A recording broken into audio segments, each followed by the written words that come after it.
Welcome back to our channel guys. तो object oriented programming में हमारे 5 लेक्चर कंप्लीट हो चुके हैं, जिसमें हमने ऑब्जर्व किया है कि जब भी हम इस क्लास के अंदर किसी भी फंक्शन को डिफाइन करते हैं तो हमें एज अ आर्गुमेंट या तो सेल्फ पास करना होता है, या फिर हम सेल्फ पास नहीं करना चाहते तो हमें क्लास को पास करना होता है। लेकिन आप चाहते हो कि सर हम एक ऐसा फंक्शन इस क्लास के अंदर डिफाइन करें जिसमें हमें सेल्फ एज अ आर्गुमेंट या फिर क्लास एज अ आर्गुमेंट पास नहीं करना पड़े, तो यहीं पर कॉन्सेप्ट आता है स्टैटिक मेथड का। तो हम यहाँ पर बनाएंगे पाइथन की एक नई फाइल और उस फाइल का नाम रखेंगे tut58, क्योंकि इस सीरीज का हमारा 58 लेक्चर है। और हम क्या करेंगे, इस कोड को यहाँ पर कॉपी कर लेंगे, Ctrl A Ctrl C और यहाँ पर Ctrl V कर देंगे और यहाँ पर थोड़ा मॉडिफाई करेंगे, क्योंकि UPS की सीरीज का ये हमारा 6 लेक्चर है।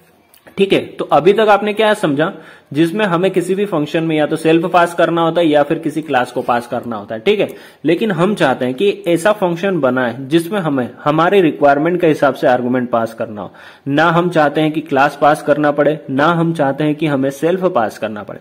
तो यहीं पर बात आती है कि आप स्टैटिक मेथड का यूज कर सकते हो। मान लीजिए मैं यहाँ पर बनाता हूं एक स्टैटिक मेथड। ठीक है, अब स्टैटिक मेथड के अंदर आप किसी फंक्शन को डिफाइन कर सकते हो। देखिए मैं यहाँ पर एक फंक्शन बनाता हूँ डिफाइन, और मान लीजिए ये फंक्शन अभी कुछ नहीं कर रहा है, एक सिंपल सा हम प्रिंट स्टेटमेंट लगा देते हैं। तो मैं यहाँ पर इस फंक्शन का नाम ही लिख लेता हूँ प्रिंट गुड नाम से। अब ये फंक्शन क्या कर रहा है, देखिए जैसे ही मैंने इस फंक्शन का नाम कंप्लीट किया ना, तो यहाँ पर एज अ आर्गुमेंट ना ही सेल्फ गया ना ही क्लास गया। आप यहाँ पर अपनी रिक्वायरमेंट का हिसाब से किसी भी स्ट्रिंग को, किसी भी वैल्यू को, किसी भी आर्गुमेंट को पास कर सकते हो जो आपको रिक्वायरमेंट है। कंप्यूटर या पाइथन ने जो आपको क्लास या सेल्फ दिया है उसका यूज नहीं करना चाहते तो मत करिए, आप स्टैटिक मेथड का यूज करिए और अपनी रिक्वायरमेंट के हिसाब से जो फंक्शन को आप रिक्वायरमेंट आर्गुमेंट देना चाहते हो वो दे सकते हो। तो मैं यहाँ पर मान लीजिए अभी लिखता हूँ स्ट्रिंग। ठीक है, मैं इसको एज अ इनपुट या एज अ आर्गुमेंट मान लीजिए एक स्ट्रिंग पास करता हूं। ये फंक्शन क्या कर रहा है, अभी कुछ नहीं कर रहा है। मान लीजिए मैं यहाँ पर एक प्रिंट स्टेटमेंट लगा देता हूं।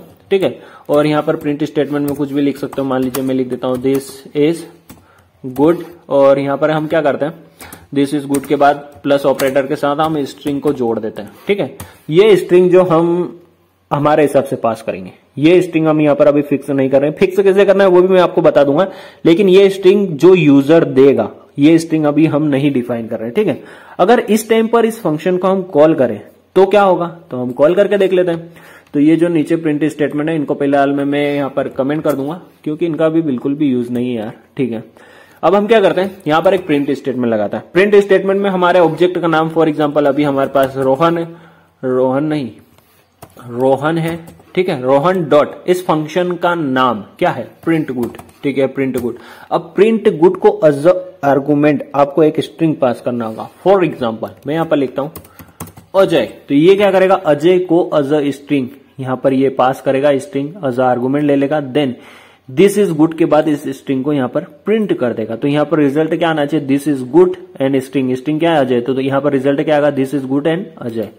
तो run run run run to the loop, बहुत बढ़िया, this is good and Ajay, बहुत बढ़िया। जैसा कि हम चाहते थे कि हम यहां पर एज आर्गुमेंट क्लास और सेल्फ दोनों ही पास नहीं करना चाहते।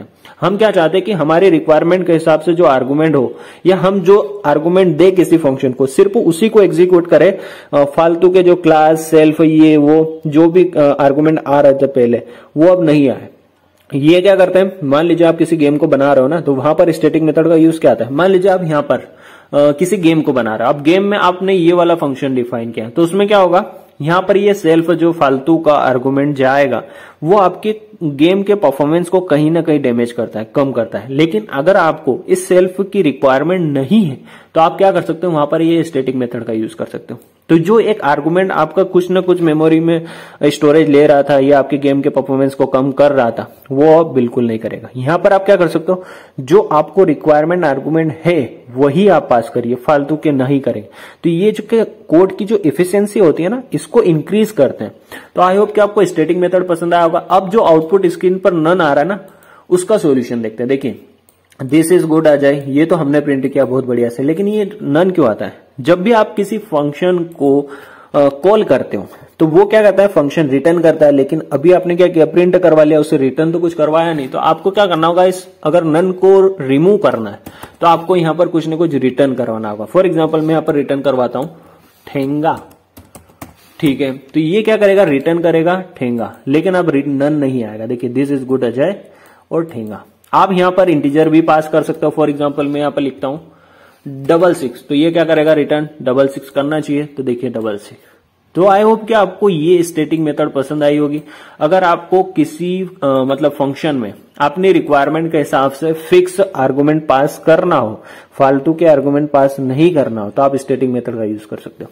अब मान लीजिए कि ये स्टैटिक मेथड हमने इस क्लास के अंदर क्यों बनाई, हम बाहर बनाकर भी इसका यूज कर सकते हो, लेकिन आप चाहते हो कि ये जो हमारी इंप्लॉय क्लास है ना, इसके जितने भी ऑब्जेक्ट है, मान लीजिए अभी हमारे पास कितने ऑब्जेक्ट है, 4 है, तो ये चारों ऑब्जेक्ट के ऊपर ये स्टैटिक मेथड काम करे, तो ठीक है।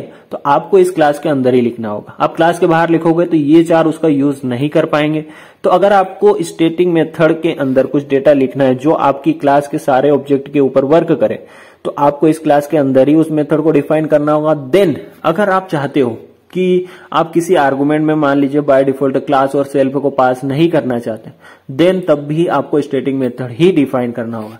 तो स्टैटिक मेथड बहुत ज्यादा इंपॉर्टेंट है। अगर आप गेम डेवलपमेंट में इंटरेस्ट रखते हो तो स्टैटिक मेथड की इतनी प्रैक्टिस करिए जितनी आप पाइथन को लर्निंग टाइम में, जब स्टार्टिंग हम करते हैं ना पाइथन को सीखना, तो बहुत ज्यादा प्रैक्टिस करते हैं। उस टाइम पर जितनी आप प्रैक्टिस करते हो ना, उतनी सिर्फ आप स्टैटिक मेथड की प्रैक्टिस करिए, क्योंकि ये बहुत ज्यादा इंपॉर्टेंट है और आपके गेम डेवलपमेंट में बहुत ज्यादा काम में आती है। तो इस वीडियो में इतना ही। और अगर आपने इस सीरीज को एक्सेस नहीं किया, देखिए इस सीरीज को हमने बहुत बेसिक लेवल से स्टार्ट किया था, देन अभी में भी 56 लेक्चर पर आ चुके हैं, तो बहुत ज्यादा एडवांस लेवल पर आ चुके हैं, देन और एडवांस लेवल पर जाएंगे। तो आप जैसे जैसे इस सीरीज को प्यार देंगे, चैनल को सब्सक्राइब करेंगे, वीडियोस को लाइक करेंगे, हम इस सीरीज में और भी वीडियोस बनाते जाएंगे। तो इस वीडियो में इतना ही। Thank you so much for watching and I will see you in next video guys.